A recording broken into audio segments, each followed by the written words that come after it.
Your Highness, Excellencies, friends and colleagues, I would like to thank you for the opportunity to be here today. It's also an honor to join forces with Educated Child, an organization led by a woman who is an amazing role model, a woman who has shown such relentless dedication to getting every child in school. This is such an exciting day for us because it marks the beginning of a new era in my home country, Colombia. Most of you may know me as an artist, as an entertainer, and that's indeed my calling and what I've been doing since I was 13 years old. But I never would have imagined when I started out that my work as an artist would end up being the vehicle for me to serve my greater purpose in life of working towards eradicating poverty through the power of education. As a Colombian citizen, inequality is a concept that sadly one becomes very familiar with at a very young age. It's a country like many others in Latin America where a few have a lot have almost nothing, and where if you're born poor, you will almost certainly die poor, and where people don't access equal opportunities. And because of that, generation after generation after generation live trapped in the same vicious cycle fed by prejudice and inaction. Growing up in my country when I was around 8 years old, I remember I saw kids my age who, instead of being in school, were already working in the streets, were barefoot in the park, kids like me, whose reality was completely different than mine, only because of the circumstances into which they were born. It was really hard for me to accept that something so unjust didn't have a solution. There had to be something that could be done. So I often asked myself why the adults around me were so resigned to the fact that these kids, who were just like me, or even their own children, were living in a parallel reality so different and so cruel. As Kofi Annan put it, poverty is intolerable in a world of plenty. So as soon as I had some success, the first thing I wanted to do was to invest as many resources as I could into what later would become the most meaningful project of my life, working for children.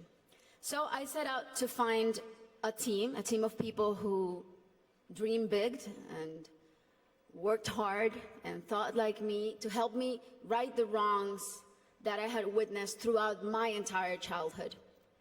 And that's when our foundation, the Barefoot Foundation, Pies Descalzos Foundation, was born. I knew, and I was only 18 years old then, but I knew that I wanted to focus on children and improving their lives, but I didn't know where to start. So I really felt that I needed to learn what the roots of inequality and low social mobility were. So I decided to study the reasons why children were working in the streets, or why some children were being recruited by the violent organizations like the paramilitary or the guerrillas. Why were so many children suffering from chronic malnutrition? And I realized that most of the issues that children face in my country had and have a common denominator: the lack of access to quality education. To me, it became crystal clear that education was the surest way to give all of these kids the best fighting chance of improving their circumstances in life, because education is the great equalizer. When I started building schools in Colombia, we chose the most remote areas where there was literally nothing, no infrastructure, no paved roads, no electricity, no potable water, and we decided to build in those places, but not only build schools, but state-of-the-art schools. Schools with comprehensive models that included ECD programs, school feeding programs, parent and teacher training. And another very important part is we decided to engage the government as a strategic partner and made it nearly impossible for them to say no to doing their part by showing them results through our holistic model that really proved to work.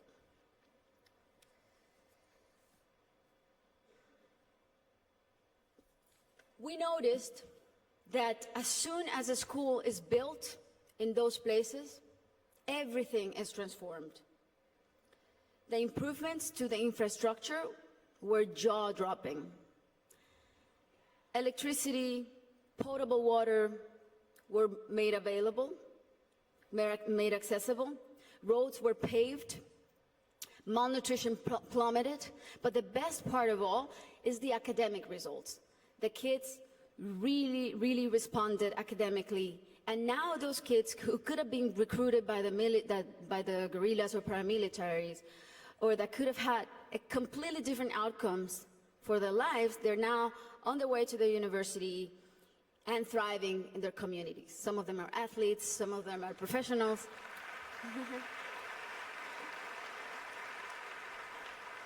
That's why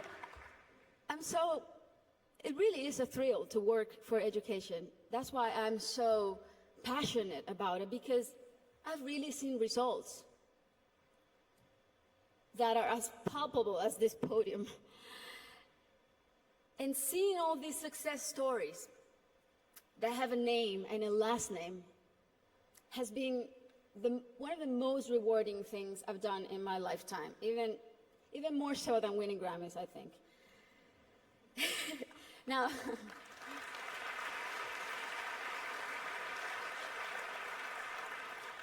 that said, our work is far from being done. Many developing countries are still rife with inequality and internal conflict, and there are a lot of kids who still need to be reached.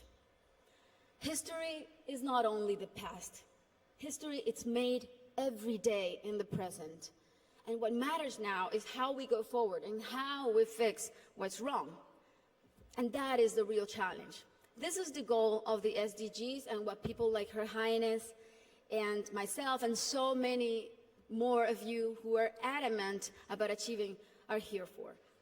Facts don't lie, and numbers show what an incredible return on investment a quality education provides. For instance, if all students in low-income countries left primary school with basic reading skills, 171 million people could be lifted out of poverty.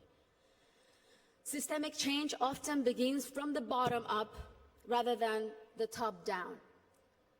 The government must take responsibility, and we should all put as much pressure as we possibly can, but the rest of all, the civil society, should also do their part.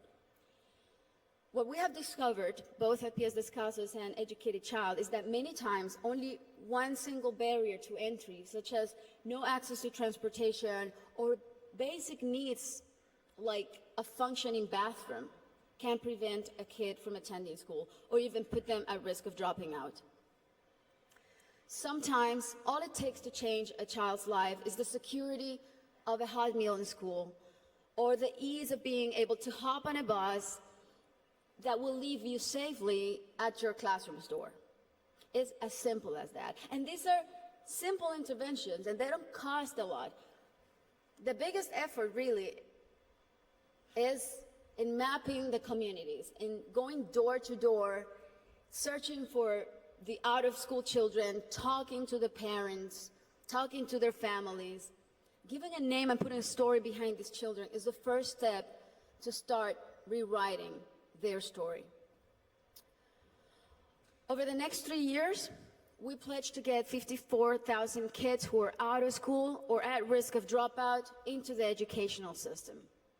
Ultimately, more than 295,000 people will benefit from this project, including children, teachers, families, and community members. New schools and classrooms will be built. School kits and uniforms will be distributed. Children will be enrolled in school, feeding and transportation programs. Teachers will be trained in strategies and in how to identify those students who are at risk so they can receive psychosocial support. And we are extremely confident that this partnership is only the beginning. and will be the model to replicate throughout my country until not a single child is out of school. This is our responsibility. Thank you. This is our responsibility to our children and our debt to fulfill for the generations to come. Thank you very much.